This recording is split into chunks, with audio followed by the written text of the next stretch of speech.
Rabbil alamin wassalatu wassalamu ala asrafil anbiya'i wal mursalin wa ala alihi wa sahbihi ajma'in.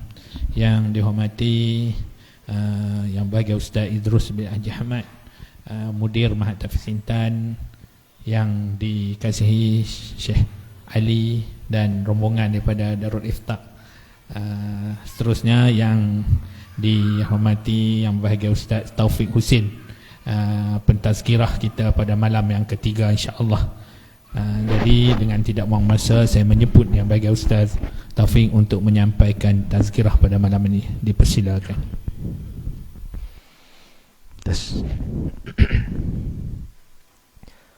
Assalamualaikum warahmatullahi wabarakatuh.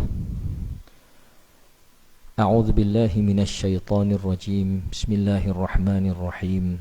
Alhamdulillahil qail ya ayyuhalladzina amanu kutiba alaikumus shiyam kama kutiba alal ladzina min qablikum la'allakum tattaqun. Shadaqallahul azim. Wahai orang yang beriman, diwajibkan kepada kamu siyam, berpuasa, sebagaimana diwajibkan kepada umat-umat yang terdahulu. Moga-moga kamu bertakwa. Asyhadu an la ilaha illallah wahdahu la syarikalah wa asyhadu anna sayyidana Muhammadan abduhu wa rasuluh. Allahumma salli wa sallim wa barik ala sayyidina Muhammad wa ala alihi wa sahbihi ajma'in. Amma ba'd. Yang dihormati pengacara majlis, sahibul fadilah, tuan-tuan guru, para alim ulama, para pelajar, talabatul ilm yang dikasihi sekalian, alhamdulillah. Hadirin hadirat, moga-moga kita semua dirahmati Allah. Beruntungnya kita pada malam ini, kita masih lagi hidup, kita masih lagi bernyawa, kita masih lagi berpeluang untuk sama-sama berada di dalam bulan yang mulia, bulan Ramadan, yang dijanjikan kepada kita 1001 kebaikan. Moga-moga Ramadan yang sampai kepada kita pada kali ini, dia sampai dalam keadaan yang sejahtera, dan kita pula diberikan kesejahteraan untuk beribadat di dalamnya, dan semoga kita dan Ramadan akan dijanjikan kebaikan berganda-ganda oleh Allah Subhanahu wa taala. Alhamdulillah, pada malam ini saya bersyukur kerana dapat sampai ke Ma'had Tahfiz Intan. Moga-moga pertemuan ini membuahkan kebaikan kita dunia dan akhirat. Terlebih dahulu saya perkenalkan diri. Ini kali pertama saya datang ke Ma'had Tahfiz ini. Sebenarnya apa yang membuatkan saya tertarik untuk mai pada malam ini, walaupun tidak dijadualkan. Asalnya tidak dijadualkan pun untuk saya datang ke sini, tetapi oleh kerana perkataan tahfiz. Tahfiz ni bagi saya agak sensitif. Perkataan tahfiz itu bagi saya yang juga daripada kalangan orang yang warga tahfiz ni, kita agak sensitif. Bila mana bila disebut tahfiz, Ma'had Tahfiz memerlukan Ma'had Tahfiz memanggil-manggil orang untuk membantu begitu dan begini, kita ada sedikit sensitivity yang ialah maknanya ada sedikit perasaan yang sensitif untuk akhirnya, walaupun dalam keadaan baru sampai sebenarnya daripada musafir, baru sampai tadi, tapi bila tengok Ma'had Tahfiz Intan ni ada keperluan untuk dibantu, maka saya gagahkan juga untuk sampai. Alhamdulillah, sempat juga bertarawih dengan anak-anak, dengan apa semua pelajar di sini. Alhamdulillah, asal-asalnya tu rasa macam tak dan, tapi alhamdulillah sempat juga dengan 6 rakaat, 6 ke 8 tadi, rasa macam 8 dah tadi ni, tak berapa nak beringat dah. Anak-anak pelajar yang dikasihi sekalian, sebenarnya saya juga adalah daripada lulusan tahfiz daripada negeri Pulau Pinang. Bagi batch yang pertama dulu di Ma'had Tahfiz negeri Pulau Pinang, Lah ni orang panggil kitab. Biasa dengar tak kitab? Tahu tak kitab dekat mana? Tak tahu. Masjid Negeri Pulau Pinang tahu? Tahu tak Masjid Negeri Pulau Pinang? Apa tak biasa pi kan Masjid Negeri Pulau Pinang? Oh tak biasa pi no? Nanti boleh buat rombongan. Buat rombongan pusing dalam Pulau Pinang. Tak, dulu tak boleh pi lah, boleh dah. Nak naik bukit bendera ke apakah boleh dah lah ni. Tak, sekali-sekala, bukan kita selalu. Tak, kita nak tengok apa yang ada di sana. Di negeri Pulau Pinang ada sebuah mahat tahfiz di Masjid Negeri. Dia mula beroperasi tahun 1996. 1996 dululah. Okey, lah ni nama dia kitab. Lah ni nama dia kitab. Okey. Jadi pendekkan cerita, sekarang ini saya juga berkhidmat di institusi tahfiz. Kan?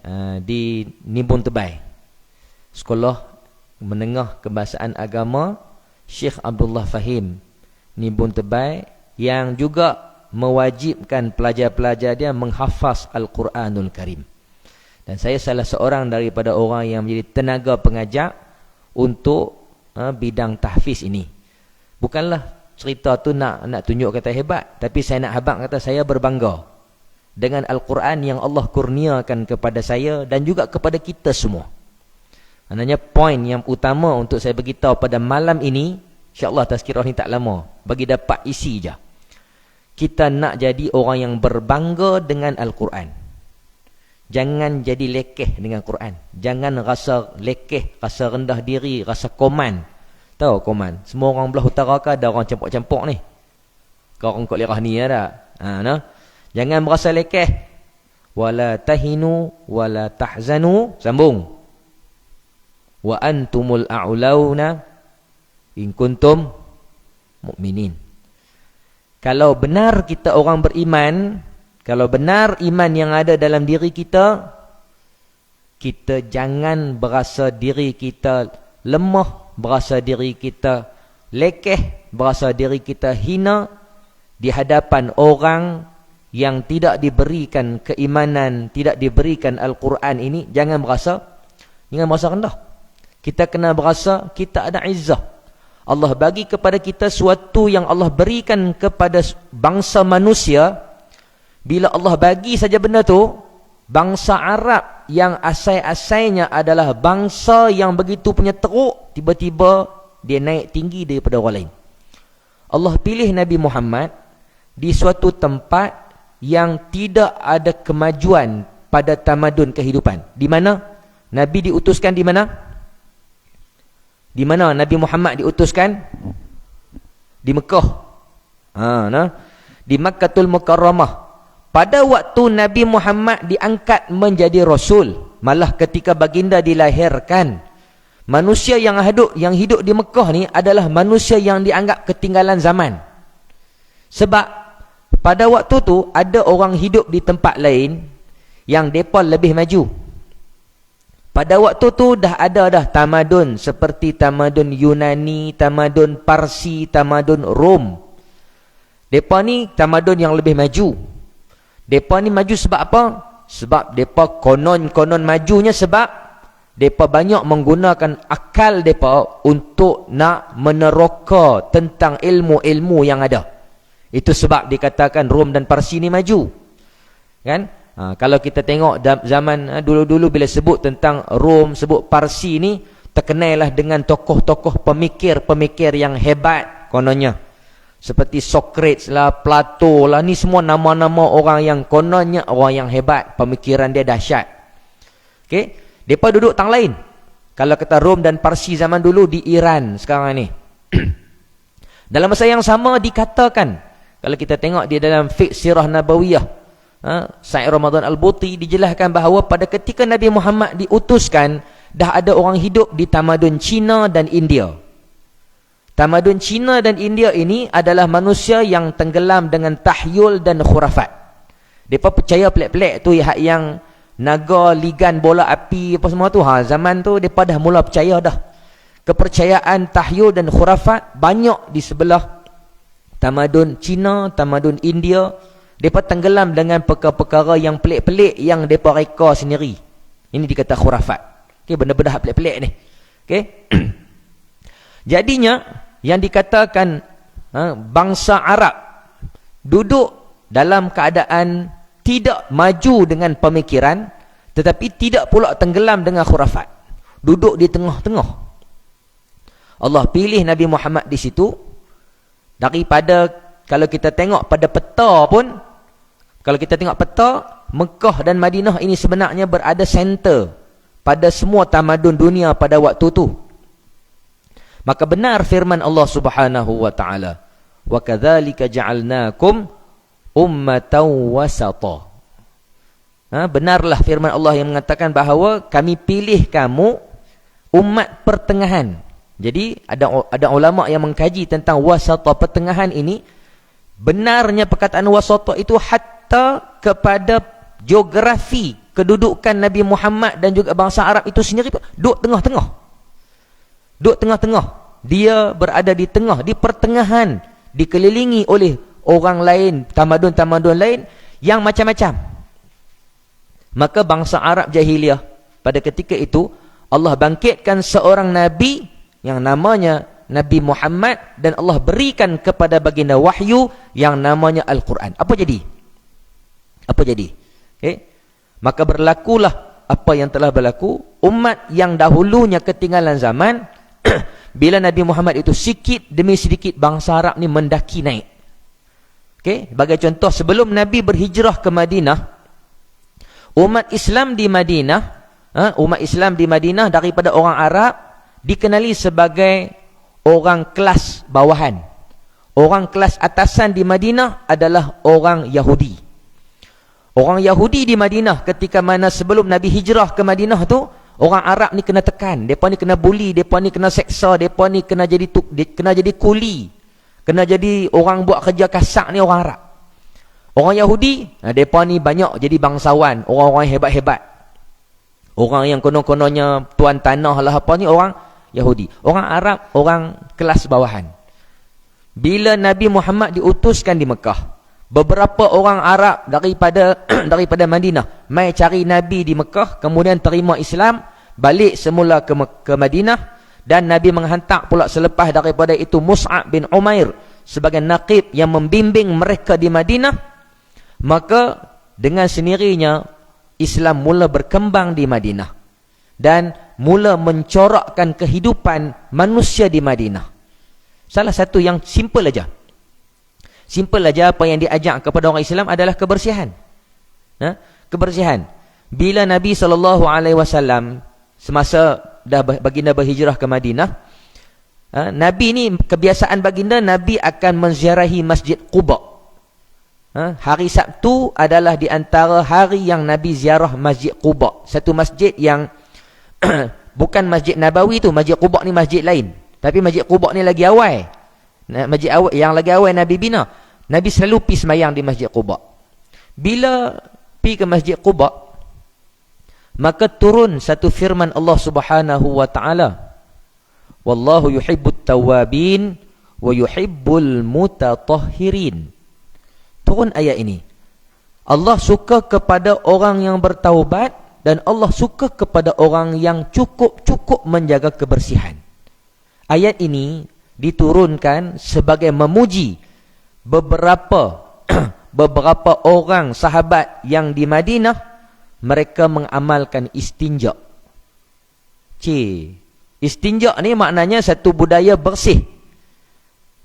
Satu budaya menjaga kebersihan. Bila buang air, ayat kecil, ayat besar ke, basuh. Allah puji dengan maksud amalan tersebut diiktiraf oleh Islam sebagai satu amalan yang berbentuk ibadat. Maknanya diangkat perbuatan yang biasa-biasa kepada suatu martabat ibadat yang dapat pahala. Maka orang lain, bangsa lain, penduduk lain, anutan yang lain, dia bebas. Kalau rasa dia nak basuh ke, dia tak mau basuh ke, dia nak calit ke, dia nak apa ke, benda tu tak jadi apa dalam hidup dia. Beza dengan orang Islam, disusun. Maka selepas daripada itu, istinja ataupun kita kata bersuci dengan menggunakan air ini menjadi satu prioriti, satu keutamaan. Bila buang air, basuh. Maka itu satu ibadat. Maka nampak itu satu bentuk mengubah pemikiran orang Islam daripada hidupnya tak tersusun, satu persatu disusun. Kita pun tahu antara benda yang Nabi buat ialah menghapuskan sistem penghambaan. Sistem penghambaan iaitu manusia menjadi hamba kepada orang lain dan dia boleh buat apa sahaja kepada hamba tu. Baik, apa yang Nabi buat? Bila Nabi Muhammad diutuskan, sedikit demi sedikit Nabi menghapuskan sistem penghambaan. Maksud kata, Nabi merdekakan orang. Biasa dengar kan Bilal bin Rabah? Biasa dengar? Bilal bin Rabah biasa kan? Dia seorang hamba. Dia seorang hamba yang berkulit hitam. Dia punya taraf dia rendah dalam kasta masyarakat Arab pada waktu itu, dan dikira dia ni akan jadi keturunan hamba sampai bila-bila. Nabi Muhammad dan juga sahabat yang lain, Abu Bakar As-Siddiq, membebaskan Bilal bin Rabah. Lalu taraf dia bukan hamba, dia sama macam orang lain. Dan selepas pada itu disyariatkan lagi menghapuskan hamba dengan macam-macam cara. Antaranya berkaitan dengan bila orang buat satu-satu kesalahan, antara kafarah dia, bebaskan hamba. Kafarah dia, bebaskan hamba. Tujuan dia, nak bagi orang jangan ramai jadi hamba. Tetapi benda tu bukan senang. Bukan mudah. Nak menghapuskan hamba ni bukan satu perkara yang senang. Sebab manusia yang hidup pada zaman itu, budaya dia, memang dia budaya rimba. Dia orang yang kaya, maka dia akan beli manusia untuk jadi hamba dia. Malah sehingga sekarang, kalau kita tengok di sesetengah negara Arab, dia masih lagi mengamalkan budaya tu.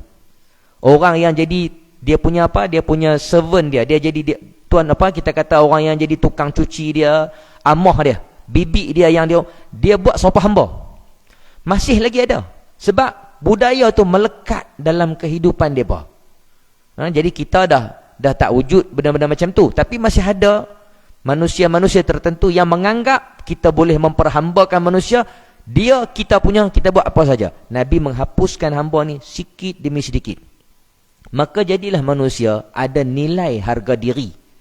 Ada nilai harga diri. Baik, ini semua adalah dengan wahyu Al-Quran. Ustaz cerita ni maknanya ada beberapa poin yang menunjukkan bahawa Al-Quran yang diturunkan sebagai wahyu kepada Nabi Muhammad akhirnya mengangkat martabat manusia.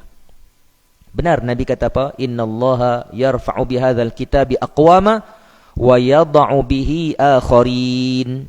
Dalam sebuah hadis Nabi kata apa? Sesungguhnya Allah Subhanahu wa taala akan mengangkat dengan kitab ini akan sebahagian manusia dan akan merendahkan sebahagian manusia yang lain. Betul? Bila mana Al-Quran diturunkan, bangsa Arab daripada tak terkenal jadi orang yang terkenal. Jadi orang yang ditakuti. Sebab mereka beramal dengan wahyu Al-Quran. Mereka beramal dengan perintah Allah Subhanahu wa taala sehingga membentuk sebuah kekuatan. Mereka jadi orang yang cukup disiplin. Mereka jaga sungguh-sungguh. Mereka jaga sungguh-sungguh. Maknanya apa yang sampai kepada Nabi daripada Al-Quran, mereka dengar, mereka baca, mereka faham, mereka amal. Mereka amal isi kandungan Quran, sikit demi sedikit akhirnya mereka jadi umat yang cemerlang. Itu janji. Itu janji. Maka akhirnya orang takut kepada mereka. Tapi perang lagi pun takut tak. Perang Tabuk yang menjanjikan kita kata satu yang amat menakutkan kepada umat Islam. Kenapa? Terpaksa berdepan dengan musuh yang ramai, dengan tempat yang jauh. Tapi Allah Subhanahu wa taala menjanjikan kemenangan kepada umat Islam tanpa perlu berperang. Perang Tabuk, Nabi hanya bawa sahabat pergi ke Tabuk, kemudian bila sampai orang takut, musuh lari, tak berani perang, umat Islam balik semula ke Madinah dengan mendapat kemenangan moral. Kita menang sebab musuh lari. Orang takut kepada umat Islam. Maka Allah mengangkat ni. Allah nak angkat manusia dengan Al-Quran. Macam mana Allah nak angkat, itu urusan dia. Tapi yakin, bila kita ambil Al-Quran, Allah akan angkat martabat kita. Dia akan angkat. Tapi dengan syarat. Jangan terlibat dengan apa yang Nabi sumpah. Nabi Muhammad SAW menyumpah. Namanya bagi satu sumpahan. Melalui ayat Quran. Apa dia? Nabi sebut, Allah Subhanahu Wa Taala berfirman melalui lidah nabinya, wa qala ar-rasul ya rabbi inna qaumi ittakhadhu hadzal qur'ana mahjura. Yang ni ancaman berat. Ini ancaman yang cukup berat. Nabi SAW menyebut, dan ia dirakamkan dalam Al-Quran, bahawa Nabi mengadu kepada Allah Subhanahu Wa Taala, sesungguhnya umat aku ambil Quran ini dengan cara mensia-siakannya. Jangan buat main. Quran berbisa sebenarnya. Dia adalah makhluk Allah, Al-Quran adalah wahyu Allah yang ada bisa dia. Al-Quran ada bisa dia. Siapa yang kita sebut tadi, siapa yang ambil dia akan naik. Siapa yang buat leceh dengan dia, hidupnya terseksa. Hidupnya terseksa. Nabi pun menyebut bahawa bila dibentangkan kepada aku akan dosa-dosa umat aku, maka Nabi kata, aku dapati dosa yang paling besar ialah dosa melupakan Al-Quran. Melupakan Al-Quran ini ialah suatu perbuatan, kita dah ambil Quran, kita dah baca, kita dah hafal, kemudian kita biar dia, kita tinggal dia, kita tak ulang langsung. Kita tak ulang langsung. Sebab tu baru ni, ingat tak bila Pak Sumit sebut, ingat tak Pak Sumit kata apa? Apa kenal tak Pak Sumit? Mungkin tak kenal, orang lama kenal. Pak Sumit kata apa? Jangan hafal Quran. Dia kata jangan duk hafal Quran. Ini kalam orang yang dia nampak benda kita tak nampak.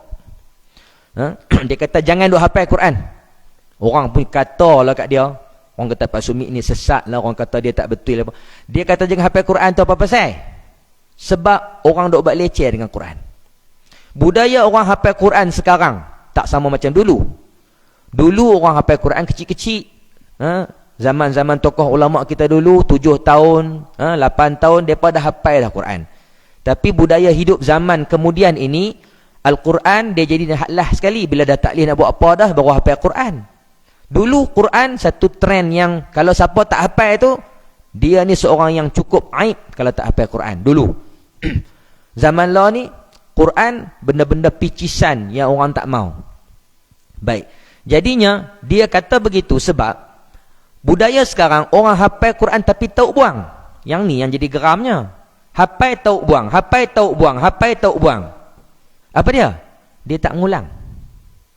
Budaya tidak mengulang ini adalah termasuk dalam tadi yang dikatakan dosa-dosa besar. Dia hafal, dia tak ingat, itu soal lain. Hafal tak ingat tu perkara lain. Memang pun kalau hafal lawan dia lupa. Bila kita hafal, lupa, biasa. Orang yang hafal lupa, biasa. Tapi dia hafal, dia lupa, dia ulang balik. Nak bagi ingat. Bila nak ingat, tak tahu. Saya ulang aja. Ulang. Bila nak ingat, tak tahu. Ingat tak lagi? Tak. Bila nak ingat, tak tahu. Tapi ulang tak? Ulang. Orang yang lagu tu tak termasuk dalam sumpahan Nabi tadi. Dia tak termasuk. Sebab dia terus buat. Sampai mati dia buat benda tu, maka dia tak termasuk dalam ancaman Nabi tadi. Dia tak termasuk. Hak termasuk siapa? Orang yang dah hafal, dia pulun hafal sampai tahap wal'ayazubillah. Dengan Al-Quran itu, dia jadi orang yang ada pendapatan. Nampak? Dia mengaji Quran, dia hafal Quran sampai tahap dia boleh kerja lah, kita kata, dapat sijil, lugu tupi, mengaji, merata-merata sampai lulus apa semua. Asal daripada apa? Dia hafal Quran. Maknanya dia meniti hidup dia di atas kelebihan Al-Quran itu sampai akhirnya dia dapat gaji besar. Dia boleh dapat rumah dia besar. Dia last sekali Quran tu dia lempak buang. Dia lempak buang. Pasal apa? Dia dah dapat dah apa dia nak. Jaga buat baik. Orang begini Nabi bagi ancaman. Nabi bagi ancaman. Inilah dosa besar yang dimaksudkan oleh Nabi tadi, iaitu orang yang hafal. Nabi kata dia tak ingat ni dengan maksud dia tinggal terus. Ada tak orang buat kerja lagu tu? Ada? Ada tak? Ada. Dia, kita kata apa? Yang orang Melayu kata apa? Habis madu sepah dibuang. Habis madu sepah dibuang. Dia dikenali sebagai orang yang hebat. Oh, diberi title Al-Hafiz. Kan? Lepas tu pula dapat pula Bini segak pasal apa? Oi, dia ni hafal Quran, orang berkenan buat menantu. Ambil anak saya, ambil buat bini pasal apa? Hafal Quran. Seronok dapat menantu hafal Quran. Tak, lepas tu apa pula? Oi, pergi kerja bawa sijil. Sijil tahfiz daripada mana-mana dapat kerja. Kan main gaji dapat bulan-bulan 5-6 ribu. Daripada apa? Sijil tahfiz tu. Sijil tahfiz Al-Quran. Tak? Lepas tu pula masuk interview dia tak apa kot, sijil ni nampak hebat dah ni, balik daripada mana luar negeri tu. Ni mengaji tahfiz di mana? Mengaji tahfiz di New Zealand. Tu dia tahfiz dia New Zealand tu. Takkan tak ingat lagi kot. Kita tanya Fatihah sudah ha? Hak orang yang tanya ataupun tak ketahuan apa, dia pun tanya hang baca Fatihah sudah, kita terima. Dia pun main lah kan, dengan kepiah dia bukan takat kalam merah ni. Kan? Merah dengan bubuh kala-kala macam-macam lagi duduk di atas tu. Dengan tali kot tu, tali kot ni, hebat tak kira lah. Dapat pendapatan macam-macam.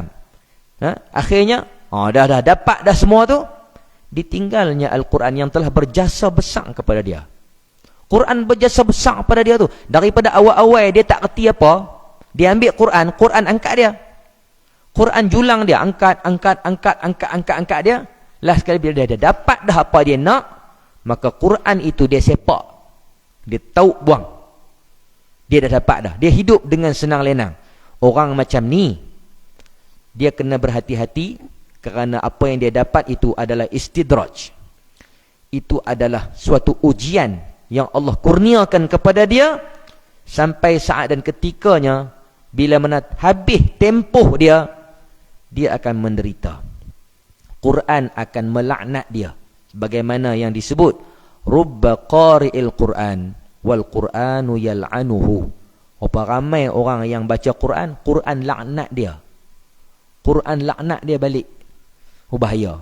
Kalau mendapat kutukan, mendapat laknat daripada Al-Quran, tidak ada nilainya lagi seisi dunia ni. Tak ada nilai dah. Mailah apa sekalipun takkan boleh membantu dia sebab ia telah dikutuk oleh Al-Quranul Karim. Maka kena berhati-hati. Sebab tu tadi saya kata Quran ini dia ada bisa dia. Dia ada bisa dia.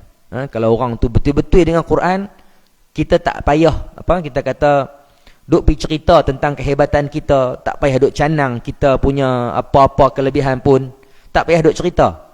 Akhirnya orang akan tahu sendiri. Orang akan tahu sendiri tentang apa yang menjadi kelebihan bagi orang yang ambil Quran ini.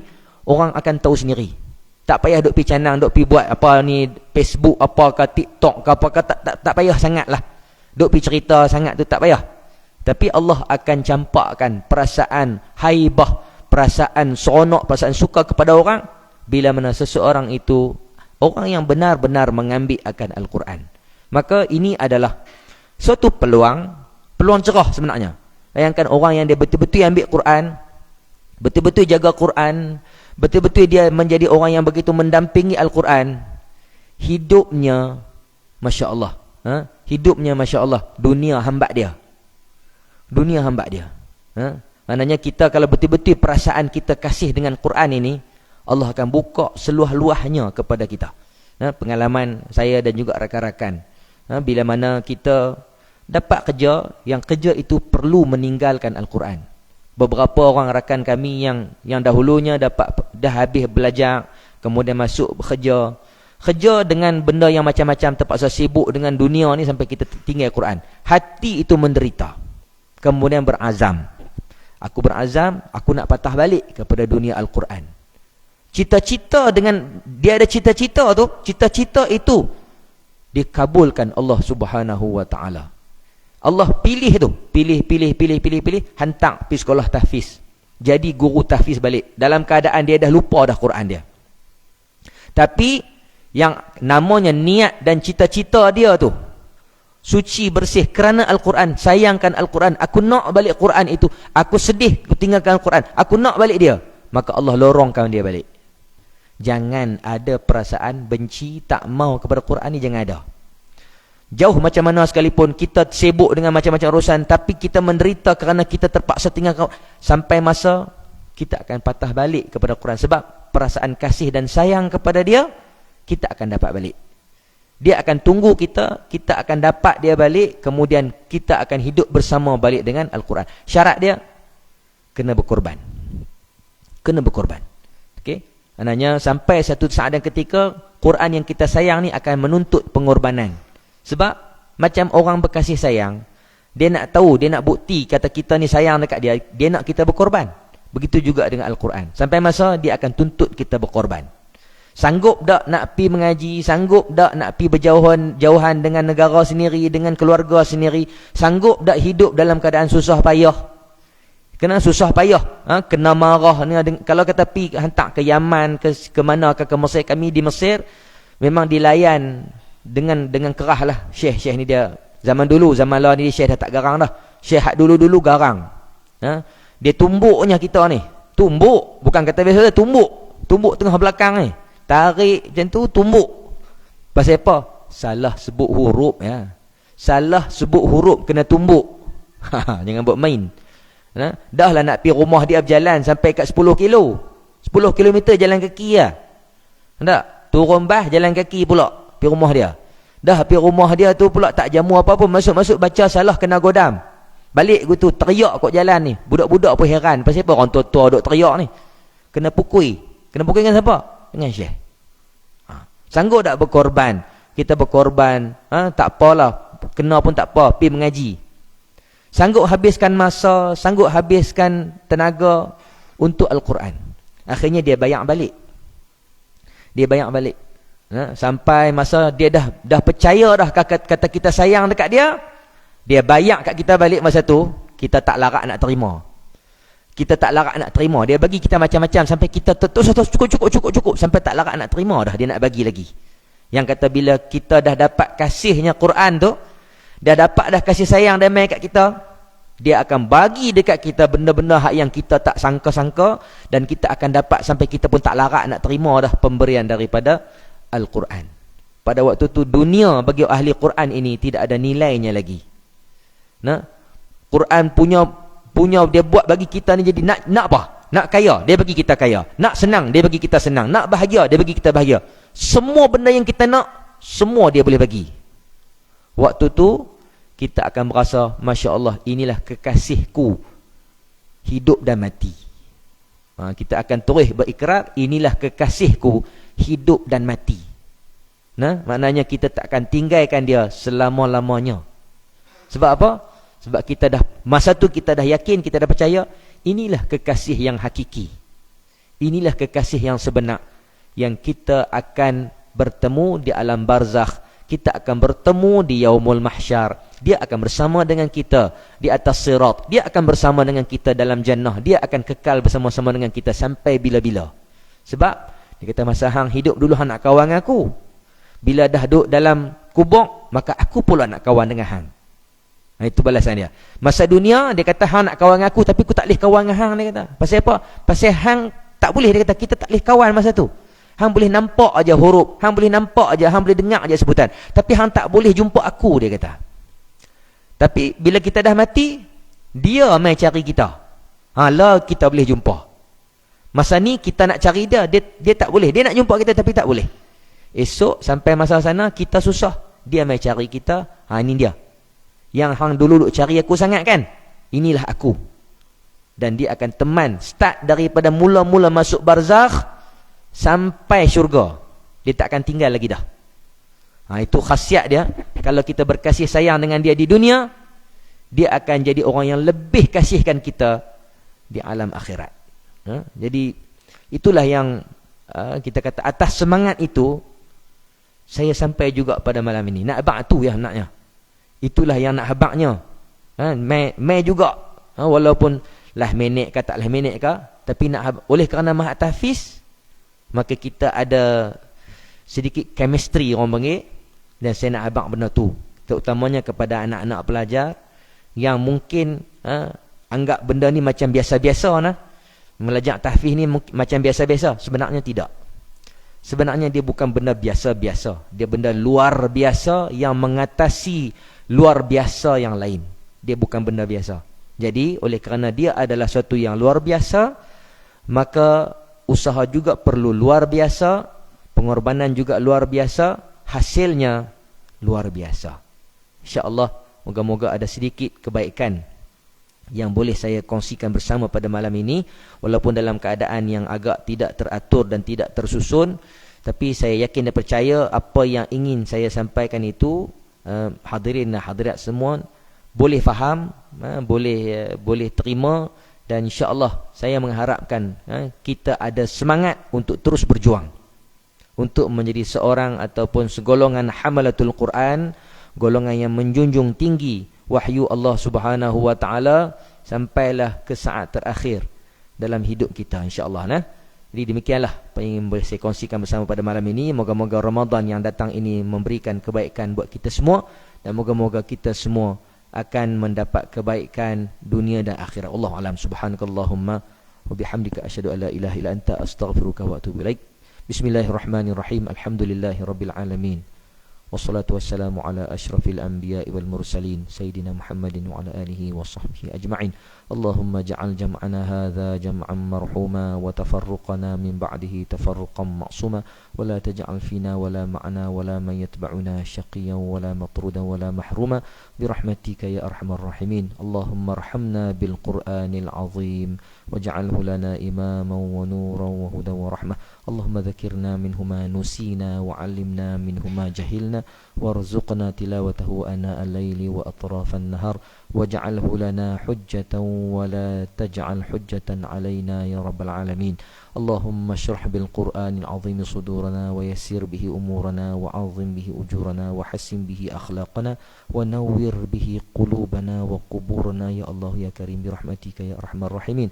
Wa sallallahu wasallam wa baraka ala sayyidina Muhammad wa ala alihi wa sahbihi ajma'in. Subhana rabbika rabbil izzati amma yasifun wa salamun alal mursalin. Alhamdulillahi rabbil alamin. Taqabbalallahu minkum.